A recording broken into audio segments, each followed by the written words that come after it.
नमस्कार सीजी भास्कर के दर्शकों, हम आपको बताना चाह रहे हैं इस समय हम माना के तूता एरिया में खड़े हैं जहां पे मितानिन लोगों का प्रदर्शन। ये सारी महिलाएं हैं, मितानिन हैं और सरकार से अपनी मांग के लिए यहाँ आई हुई है। सुबह से आप देख रहे हैं कि बारिश का मौसम है, इस मौसम में भीगते हुए हैं। कोई अपने बच्चों को, कोई परिवार को छोड़ के यहाँ आई हुई है। आप समझ सकते हैं कि जब वोटिंग की बारी आती, सरकार की बारी आती, तो नेता लोग तरह तरह के वादे करते हैं और महिलाओं को नारी शक्ति का आश्वासन देते हैं, बताते हैं कि आप आधी आबादी हैं, आप घर परिवार सत्ता में आपकी बराबर की भागीदारी। लेकिन जब इस तरह के मामले आते हैं कि वो अपनी मांगों के लिए सड़क पर उतरती हैं, तो कोई बड़ा नेता इनके बीच नहीं होता है। ये सुबह से 7:30 बजे से, कोई 6 बजे से बस्तर के दूर अंचल इलाके से आके, यहाँ कोई कांके से है, नारायणपुर से है और अलग अलग इलाके से आके राजधानी के नया रायपुर एरिया में आके सुबह से धरना प्रदर्शन कर रहे हैं। आप देखें इन्होंने पता नहीं किसी ने खाना खाया नहीं खाया, इनकी कोई व्यवस्था की देखभाल करने वाला प्रशासनिक मामला कोई यहाँ पे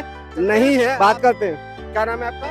गायत्री साहू, कहाँ से आई है? भिलौरी से, बेला ब्लॉक। कितने बजे चली थी घर से? हम अपने 9 बजे से 9 बजे। यहाँ कितने बजे पहुंची? 12 साढ़े 12 बजे। सुबह नाश्ता करके आई थी? नहीं यहाँ कुछ व्यवस्था थी? नहीं।